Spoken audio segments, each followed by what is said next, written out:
Capítulo 28. De lo que sucedió a Cándido, Cunegunda, Pangloss, Martín, etc. 1000 perdones pido a usted, dijo Cándido al varón, 1000 perdones, padre reverendísimo, de haberlo traspasado de una estocada. No tratemos más de eso, dijo el varón, yo confieso que me excedí un poco. Pero una vez que desea usted saber cómo me he visto en galeras, le contaré que después que me hubo sanado de mi herida el hermano boticario del colegio, me acometió y me hizo prisionero una partida española, y me pusieron en la cárcel de Buenos Aires cuando acababa mi hermana de embarcarse para Europa. Pedí que me enviaran a Roma al padre general, y me nombraron para ir a Constantinopla de capellán de la Embajada de Francia. Hacía apenas 8 días que estaba desempeñando las obligaciones de mi empleo, cuando encontré una noche a un Icoglan muy joven y muy lindo, y como hacía mucho calor quiso el mozo bañarse, y yo también me metí con él en el baño, no sabiendo que era delito capital en un cristiano que le hallaran desnudo con un mancebo musulmán. Un cadí me mandó dar 100 palos en la planta de los pies, y me condenó a galeras, y pienso que jamás se ha cometido injusticia más horrorosa. Ahora querría saber por qué se halla mi hermana de fregona de un príncipe de Transilvania refugiado en Turquía. Y usted, mi amado Pangloss, ¿cómo es posible que lo vuelva a ver? Verdad es, dijo Pangloss, que me viste ahorcar, iban a quemarme, pero ya te acuerdas que llovía a chaparrones cuando me habían de echar a la hoguera, y que no fue posible encender el fuego, así que me ahorcaron sencillamente, y un cirujano, que compró mi cuerpo, me llevó a su casa, y me disecó, primero me hizo una incisión crucial desde el ombligo hasta la clavícula. Yo estaba muy mal ahorcado. El ejecutor de las sentencias de la Santa Inquisición, que era subdiácono, quemaba a las personas con la mayor habilidad, pero no tenía práctica en materia de ahorcar. La soga, que estaba mojada, apretó poco, en fin, todavía estaba vivo. La incisión crucial me hizo dar un grito tan desaforado que el cirujano, atemorizado, se cayó de espaldas, y creyendo que estaba disecando a Lucifer se escapó muerto de miedo, y volvió a caer escalera abajo. Al estrépito acudió su mujer de un cuarto inmediato, y viéndome tendido en la mesa, con la incisión crucial, se asustó más que su marido, y cayó encima de él. Cuando volvieron en sí, oí que decía la cirujana a su marido, ¿quién te metió a disecar a un hereje? ¿Acaso no sabes que todos ellos tienen metido el diablo en el cuerpo? Me voy corriendo a llamar a un clérigo que le exorcis. Asustado con estas palabras junté las pocas fuerzas que me quedaban, y me puse a gritar, tengan lástima de mí. Al fin cobró ánimo el barbero portugués, me dio unos cuantos puntos en la incisión, su mujer me cuidó y al cabo de 15 días estaba ya bueno.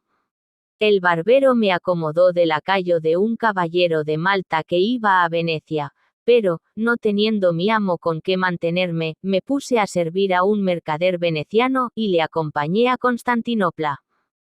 Ocurrióme un día la idea de entrar en una mezquita, donde no había más que un imán viejo y una joven beata muy bonita, que rezaba sus padrenuestros. Tenía descubiertos los pechos y entre las 2 tetas un ramillete muy hermoso de tulipanes, rosas, anémonas, ranúnculos, jacintos y aurículas.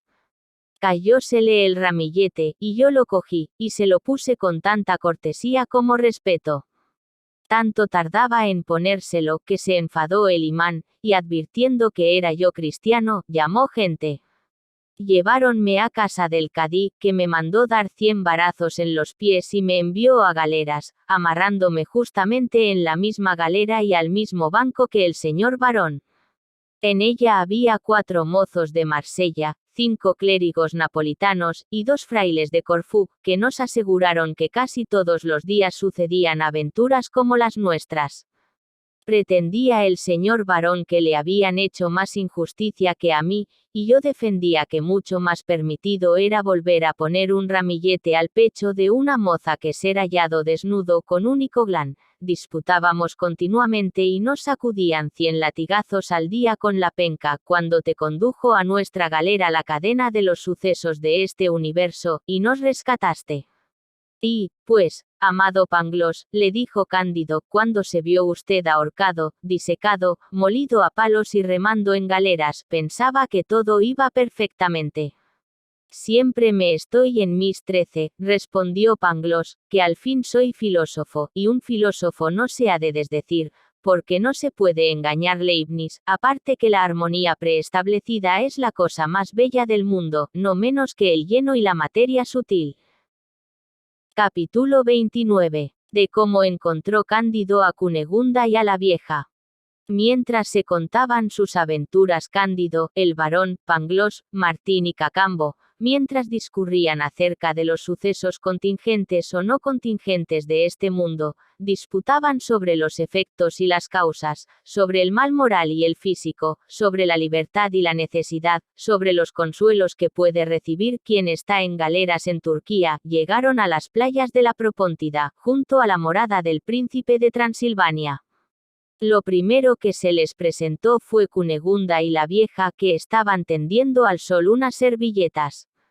Al ver esta escena, se puso amarillo el varón, y el tierno y enamorado Cándido, contemplando a Cunegunda ennegrecida, los ojos legañosos, enhiutos los pechos, la cara arrugada y los brazos amoratados, retrocedió 3 pasos y luego avanzó con buena crianza. Abrazó Cunegunda a Cándido y a su hermano, todos abrazaron a la vieja, y Cándido las rescató a ambas. Había un cortijillo en las inmediaciones, y propuso la vieja a Cándido que lo comprase, hasta que toda la compañía hallara mejor acomodo. Cunegunda, que no sabía que estaba fea, no habiéndoselo dicho nadie, recordó sus promesas a Cándido en tono tan resuelto, que no se atrevió el pobre a replicar. Declaró, pues, al varón, que se iba a casar con su hermana, pero éste dijo: nunca consentiré yo semejante vileza de su parte, y tamaña osadía de la tuya, ni nunca me podrán echar en cara tal ignominia. Con que los hijos de mi hermana no podrán entrar en los cabildos de Alemania. No, mi hermana no se ha de casar como no sea con un varón del imperio. Cunegunda se postró a sus plantas y las bañó en llanto, pero fue en balde. Insensato y fatuo, le dijo Cándido, te he librado de galeras, he pagado tu rescate y el de tu hermana, que estaba fregando platos y que es fea, soy tan bueno que quiero que sea mi mujer, y todavía quieres tú estorbármelo. Si me dejara llevar de la ira te mataría por segunda vez. Otras 100 me puedes matar, respondió el varón, pero no te has de casar con mi hermana mientras yo viva. Capítulo 30. Conclusión. En el fondo de su corazón, no tenía Cándido ganas ningunas de casarse con Cunegunda, pero la mucha insolencia del varón lo determinó a acelerar las bodas, sin contar que Cunegunda insistía tanto que no las podía dilatar más. Consultó, pues, a Pangloss, a Martín y al fiel Cacambo. Pangloss compuso una erudita memoria probando que no tenía el varón derecho ninguno sobre su hermana, y que según todas las leyes del imperio podía Cunegunda casarse con Cándido dándole la mano izquierda. Martín fue de parecer de que tiraran al varón al mar, y Cacambo de que lo entregaran al arráez levantino, el cual le volvería a poner a remar en la galera. Interín le enviaban al padre general por la primera embarcación que diese a la vela para Roma. Pareció bien esta idea, aprobó la vieja, y sin decir palabra a Cunegunda se puso en ejecución mediante algún dinero, teniendo así la satisfacción de engañar a un jesuita y escarmentar la vanidad de un varón alemán. Cosa natural era pensar que después de tantas desgracias, Cándido, casado con su amada, viviendo en compañía del filósofo Pangloss, del filósofo Martín, del prudente Cacambo y de la vieja, y habiendo traído tantos diamantes de la patria de los antiguos incas, disfrutaría la vida más feliz, pero tanto lo estafaron los judíos que no le quedaron más bienes que su pobre cortijo. Su mujer, que cada día era más fea, se hizo desapacible e inaguantable, y la vieja cayó enferma, y era más regañona todavía que Cunegunda. Cacambo, que cavaba el huerto y llevaba a vender las hortalizas a Constantinopla, estaba rendido de faena y maldecía su suerte. Pangloss se desesperaba porque no lucía su saber en alguna universidad de Alemania. Solo Martín, firmemente convencido de que en todas partes el hombre se encuentra mal, llevaba las cosas con paciencia. Algunas veces disputaban Cándido, Martín y Pangloss sobre metafísica y moral. Por las ventanas del cortijo se veían pasar con mucha frecuencia barcos cargados de efendis, bajáes y cadíes que iban desterrados a Lemnos, Mitilene y Erzurum, y llegar otros bajáes y otros efendis, que ocupaban el lugar de los depuestos y que lo eran ellos luego, y se veían cabezas rellenas adecuadamente con paja que se llevaban de regalo a la sublime puerta. Estas escenas daban materia a nuevas disertaciones, y cuando no disputaban se aburrían tanto, que la vieja se aventuró a decirles un día: «Quisiera yo saber qué es peor, ser violada 100 veces al día por piratas negros, verse cortar una nalga, pasar por baquetas entre los búlgaros, ser azotado y ahorcado en un auto de fe, ser disecado, remar en galeras, y finalmente padecer cuantas desventuras hemos pasado, o estar aquí sin hacer nada». «Ardua es la cuestión», dijo Cándido. Suscitó este razonamiento nuevas reflexiones, y coligió Martín que el destino del hombre era vivir en las convulsiones de la angustia o en el letargo del tedio. Cándido no se lo concedía, pero no afirmaba nada. Pangloss confesaba que toda su vida había sido una serie de horrorosos infortunios, pero como una vez había sustentado que todo estaba perfecto, seguía sustentándolo sin creerlo. Lo que acabó de cimentar los detestables principios de Martín, de hacer titubear más que nunca a Cándido y de poner en confusión a Pangloss, fue que un día vieron llegar a su cortijo a Paquita y a Fray Hilarión en la más horrenda miseria. En breve tiempo se habían comido los 3.000 duros, se habían dejado, vuelto a juntar y vuelto a reñir, habían sido puestos en la cárcel, se habían escapado, y finalmente Fray Hilarión se había hecho turco. Paquita seguía ejerciendo su oficio, pero ya no ganaba con él para comer. «Bien había yo pronosticado», dijo Martín a Cándido, «que en breve disiparían las dádivas de usted, y serían más miserables. Usted y Cacambo han rebosado en millones de pesos y no son más afortunados que Fray Hilarión y Paquita». «Ah», dijo Pangloss a Paquita, «con que te ha traído el cielo con nosotros. Sabes, pobre muchacha, que me has costado la punta de la nariz, un ojo y una oreja.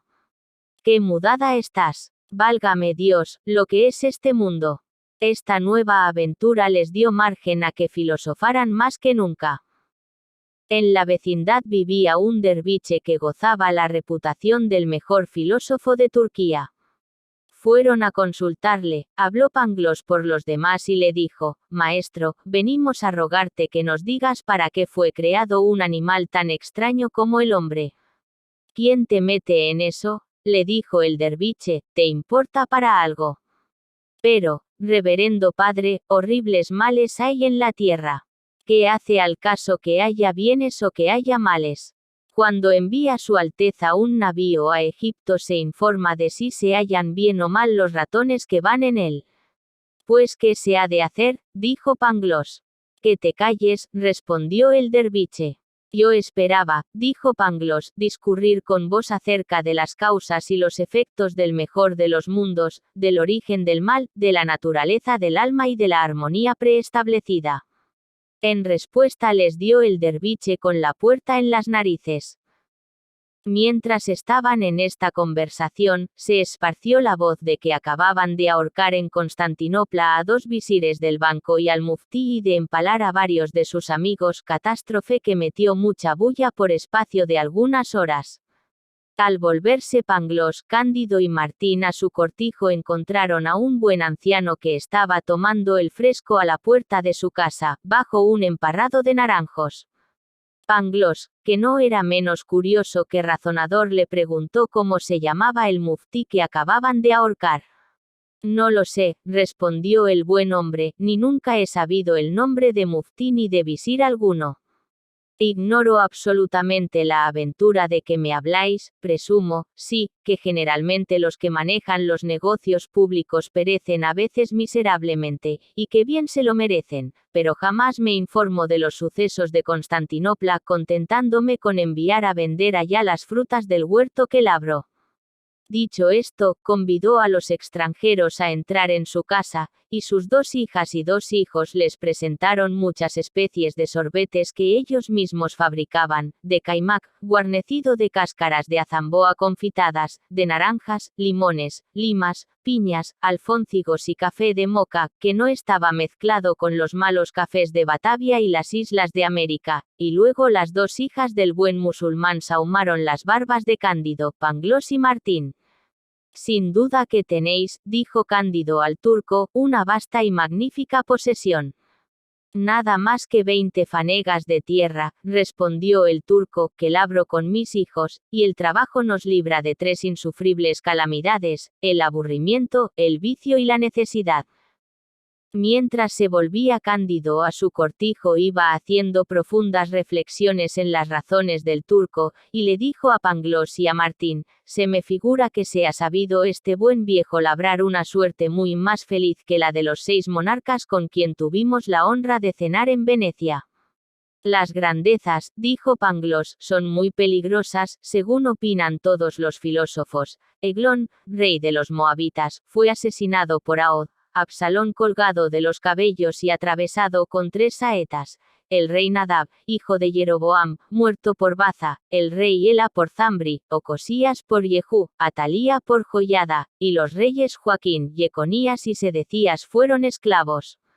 Sabido es de qué modo murieron Creso, Astiago, Darío, Dionisio de Siracusa, Pirro, Perseo, Aníbal, Yugurta, Ariovisto, César, Pompeyo, Nerón, Otón, Vitelio, Domiciano, Ricardo II de Inglaterra, Eduardo II, Enrique VI, Ricardo III, María Estuardo, Carlos I, los 3 Enriques de Francia, el emperador Enrique IV, y nadie ignora. Tampoco ignoro yo, dijo Cándido, que es menester cultivar nuestra huerta. Razón tienes, dijo Pangloss, porque cuando fue colocado el hombre en el paraíso del Edén, fue para labrarle, ute operaretureum, lo cual prueba que no nació para el sosiego. Trabajemos, pues, sin argumentar, dijo Martín, que es el único medio de que sea la vida tolerable.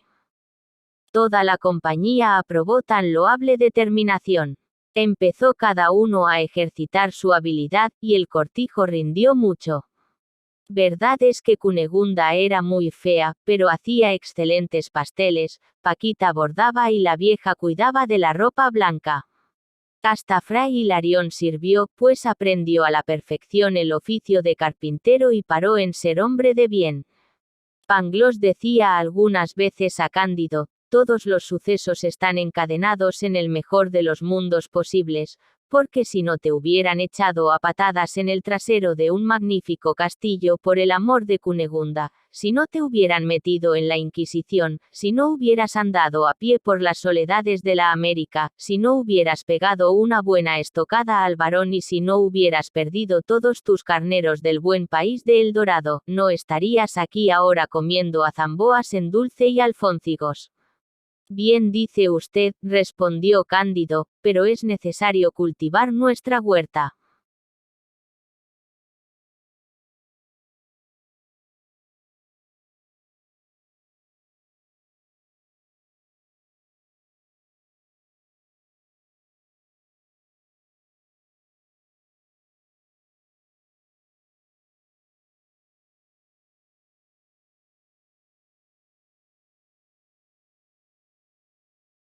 Voltaire nació el 21 de noviembre de 1694 en París, Reino de Francia. Fue un escritor, historiador, filósofo y abogado francés, que perteneció a la francmasonería y figura como uno de los principales representantes de la Ilustración, un período que enfatizó el poder de la razón humana y de la ciencia en detrimento de la religión. figura intelectual dominante de su siglo y uno de los principales pensadores de la Ilustración, dejó una obra literaria heterogénea y desigual, de la que resaltan sus relatos y libros de polémica ideológica. Como filósofo, Voltaire fue un genial divulgador, y su credo laico y anticlerical orientó a los teóricos de la Revolución Francesa. Voltaire estudió en los jesuitas del Colegio Louis le Grand de París, 1704-1711. Su padrino, el abate de Chateauneuf, le introdujo en la sociedad libertina del Temple. Estuvo en La Haya 1713 como secretario de embajada, pero un idilio con la hija de un refugiado hugonote le obligó a regresar a París. Inició la tragedia Edipo, 1718, y escribió unos versos irrespetuosos, dirigidos contra el regente, que le valieron la reclusión en la Bastilla, 1717. Una vez liberado, fue desterrado a Châtenay, donde adoptó el seudónimo de Voltaire, anagrama de Arouet-le-Jeune, o del lugar de origen de su padre, Bault. Un altercado con el caballero de Rohan, en el que fue apaleado por los lacayos de este, 1726, condujo a Voltaire de nuevo a la Bastilla. Al cabo de 5 meses, fue liberado y exiliado a Gran Bretaña, 1726-1729.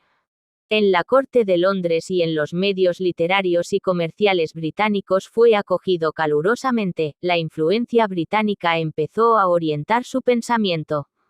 Publicó en Riade, 1728, y obtuvo un gran éxito teatral con Bruto, 1730, en la historia de Carlos VII, 1731, Voltaire llevó a cabo una dura crítica de la guerra, y la sátira El Templo del Gusto, 1733, le atrajo la animadversión de los ambientes literarios parisienses.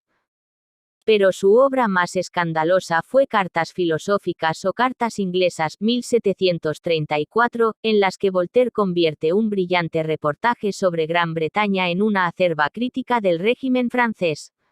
Se le dictó orden de arresto, pero logró escapar, refugiándose en Cirey, en la Lorena, donde gracias a la marquesa de Satelet pudo llevar una vida acorde con sus gustos de trabajo y de trato social, 1734-1749. El éxito de su tragedia Zaire, 1734, movió a Voltaire a intentar rejuvenecer el género. Escribió Adelaide du Guesclin, 1734, La muerte de César, 1735, Alcire o los americanos, 1736, y Mahoma o el fanatismo, 1741. Menos afortunadas son sus comedias El hijo pródigo, 1736, y Nanine o El prejuicio vencido, 1749. En esta época desempeñó un importante papel como divulgador de Newton con sus Elementos de la filosofía de Newton, 1738. Ciertas composiciones, como el poema de Fontenoy, 1745, le acabaron de introducir en la corte, para la que realizó misiones diplomáticas ante Federico II. Luis VII V le nombró historiógrafo real, e ingresó en la Academia Francesa, 1746. Pero no siempre logró atraerse a Madame de Pompadour, quien protegía a Prosper Joliot de Crevillon. Su rivalidad con este dramaturgo le llevó a intentar desacreditarle, tratando los mismos temas que él, Semiramis, 1748, Orestes, 1750, etc. Su pérdida de prestigio en la corte y la muerte de Madame du Châtelet, 1749, movieron a Voltaire a aceptar la invitación de Federico II el Grande. Durante su estancia en Potsdam, 1750-1753, escribió El siglo de Luis XIV, 1751, y continuó, con Micromegas, 1752, la serie de sus cuentos iniciada con Sadig, 1748. Después de una violenta ruptura con Federico II, Voltaire se instaló cerca de Ginebra, en la propiedad de Les Délices, 1755. En Ginebra chocó con la rígida mentalidad calvinista, sus aficiones teatrales y el capítulo dedicado a Miguel Servet en su ensayo sobre las costumbres, 1756, escandalizaron a los ginebrinos, mientras se enajenaba la amistad de Rousseau. Su irrespetuoso poema La doncella, 1755, sobre Juana de Arco, y su colaboración en la enciclopedia chocaron con el partido devoto de los católicos. Frutos de su crisis de pesimismo fueron el poema sobre el desastre de Lisboa, 1756, y la novela corta Cándido o el optimismo, 1759, una de sus obras maestras. Se instaló en la propiedad de Ferney, donde Voltaire vivió durante 18 años, convertido en el patriarca europeo de las letras y del nuevo espíritu crítico. Allí recibió a la élite de los principales países de Europa, representó sus tragedias Tancred, 1760, mantuvo una copiosa correspondencia y multiplicó los escritos polémicos y subversivos con el objetivo de aplastar al infame, es decir, el fanatismo clerical. Sus obras mayores de este período son el Tratado de la Tolerancia, 1763, y el Diccionario Filosófico, 1764. Denunció con vehemencia los fallos y las injusticias de las sentencias judiciales, casos de Calas, Sirven y Labarre. Liberó de la gabela a sus vasallos que, gracias a Voltaire, pudieron dedicarse a la agricultura y la relojería. Voltaire murió el 30 de mayo de 1778, 83 años, se le hizo un recibimiento triunfal en París. En 1791, sus restos fueron trasladados al Panteón de París, Reino de Francia. Datos tomado en biografíasyvidas.com y wikipedia.org.